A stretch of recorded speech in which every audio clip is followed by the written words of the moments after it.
धर्मवीर भारती की कनुप्रिया कनु अर्थात कृष्ण की प्रिया राधा की अनुभूति की एक गाथा है।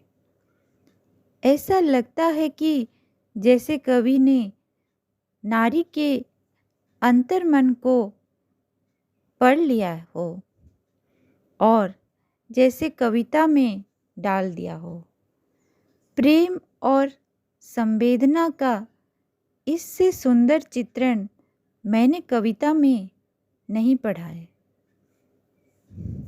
कनुप्रिया। तुम मेरे कौन हो, तुम मेरे कौन हो कनु, मैं तो आज तक नहीं जान पाई। बार बार मुझसे मेरे मन ने आग्रह से, विस्मय से, तन्मयता से पूछा है, यह कनु तेरा है कौन? बूझो तो। बार बार मुझसे मेरी सखियां ने व्यंग से, कटाक्ष से, कुटिल संकेत से पूछा है, कनु तेरा कौन है रे? कनु तेरा कौन है रे? बोलती क्यों नहीं? बार बार मुझसे मेरे गुरुजनों ने कठोरता से, अप्रसन्नता से, रोष से पूछा है, यह कान्हा आखिर तेरा है कौन? मैं तो आज तक कुछ बता नहीं पाई। तुम मेरे सचमुच कौन हो कान्हा? अक्सर जब तुमने माला गूंथने के लिए कटीले झाड़ में चढ़कर मेरे लिए श्वेत रत्नारे तोड़कर मेरे आंचल में डाल दिए, तो मैंने अत्यंत सहज प्रीति से मेरे गर्दन झटकाकर बेणी झुलाते हुए कहा है कि कनु ही मेरा एकमात्र अंतरंग सखा है। अक्सर जब तुमने दावाग्नि में सुलगती डालियों को, टूटते वृक्षों, लहराती हुई लपटों और घुटते हुए धुएं के बीच निरुपाय, असहाय, बावली सी मटकती हुई मुझे साहसपूर्वक अपने दोनों हाथों में फूल की थाली सी सहेज कर उठा लिया और लपटें चीर कर बाहर ले आए, तो मैंने आदर, आभार और प्रगाढ़ स्नेह से भरे भरे स्वर में कहा है, कान्हा मेरा रक्षक है, मेरा बंधु है, सहोदर है। अक्सर जब तुमने बंसी बजाकर मुझे बुलाया है और मैं मोहित मृगी सी भागती चली आई हूँ और तुमने मुझे अपनी बाहों में कस लिया है, तो मैं तो डूब कर कहा है, कनु मेरा लक्ष्य है, मेरा आराध्य है, मेरा गंतव्य। पर जब तुमने दुष्टता से अक्सर सखी के सामने मुझे पूरी तरह छेड़ा है, तब मैंने खींचकर आंखों में आंसू भरकर शपथें खा खा कर सखी से कहा है, कान्हा मेरा कोई नहीं, कान्हा मेरा कोई नहीं। मैं कसम खाकर कहती हूँ, मेरा कोई नहीं। पर दूसरे ही क्षण जब घनघोर बादल उमड़ आते हैं और बिजली तड़पने लगती है और घनी वर्षा होने लगती है और सारे वनपथ धुंधलाकर छिप गए हैं, तो मैंने अपने आंचल में तुम्हें दुबका लिया है। तुम्हें सहारा दे देकर अपनी बाहों में घेर गांव की सीमा तक तुम्हें ले आई हूँ।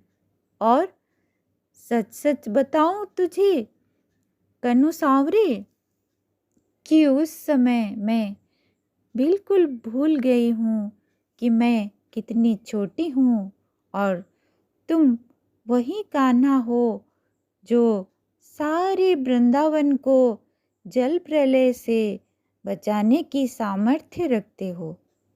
और मुझे केवल यही लगा है कि तुम एक छोटे से शिशु हो, असहाय से, वर्षा में भीग भीग कर मेरे आंचल में डूबके हुए। और जब मैंने सखियों को बताया कि गांव की सीमा पर चितवन की छाह में खड़े होकर ममता से मैंने अपने वक्ष में उस छौने का ठंडा माथा दुबका कर अपने आंचल से उसके घने घुंघराले बाल पोंछ दिए, तो मेरे उस सहज उद्गार पर सखियों क्यों कुटिल से मुस्काने लगी, यह मैं आज तक नहीं समझ पाई। लेकिन जब तुम्ही ने बंधु तेजी से प्रदीप्त होकर इंद्र को ललकारा है, कलिय की खोज में विशैली यमुना को मत डाला है, तो मुझे अकस्मात लगा है कि मेरे अंग अंग से ज्योति फूटी पड़ी है। तुम्हारी शक्ति तो मैं ही हूँ, तुम्हारा संबल, तुम्हारा योग माया, इस निखिल पायवार में मैं ही परिव्याप्त हूँ। विराट, सीमाहीन, अदम्य, दुर्दांत, किंतु दूसरे ही क्षण जब तुमने वेतस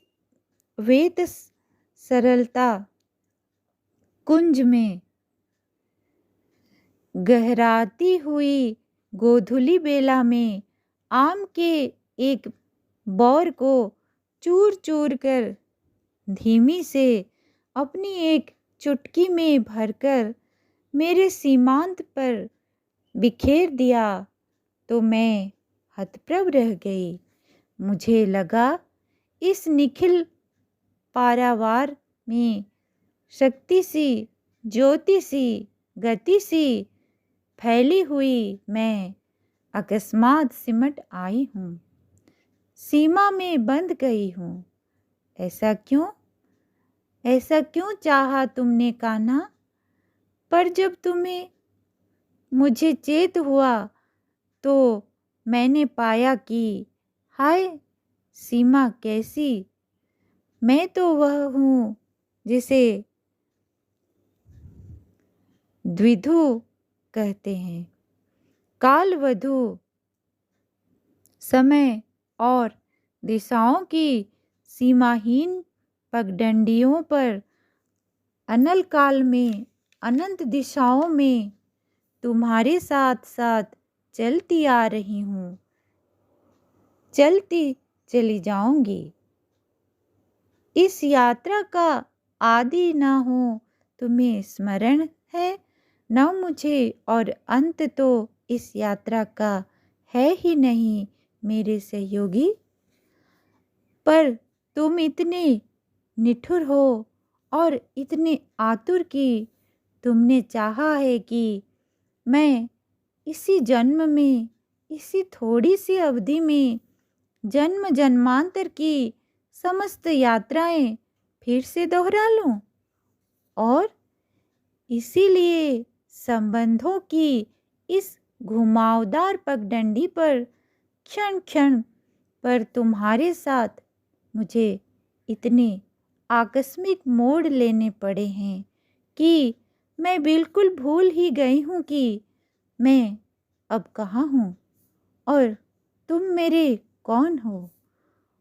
और इस निराधार भूमि पर चारों ओर से पूछे जाते हुए प्रश्नों की बौछार से घबराकर मैंने बार बार तुम्हें शब्दों के फूल पास में जकड़ना चाहा है। सखा, बंधु, आराध्य, शिशु, दिव्य सहचर और अपने को नई व्याख्याएं देना चाहिए। सखी, राधिका, बांधवी, माँ, वधू, सहचरी और मैं बार बार नए नए रूपों में उमड़ उमड़ कर तुम्हारे तट तक आई और तुमने हर बार अथाह समुद्र की भांति मुझे धारण कर लिया, विलीन कर लिया। फिर भी अकूल बने रहे मेरे सांवले समुद्र। तुम आखिर हो मेरे कौन? मैं इसे कभी माप क्यों नहीं पाती? जय श्री कृष्ण। इसी के साथ ही आज की मेरी यह कविता यहीं समाप्त होती है।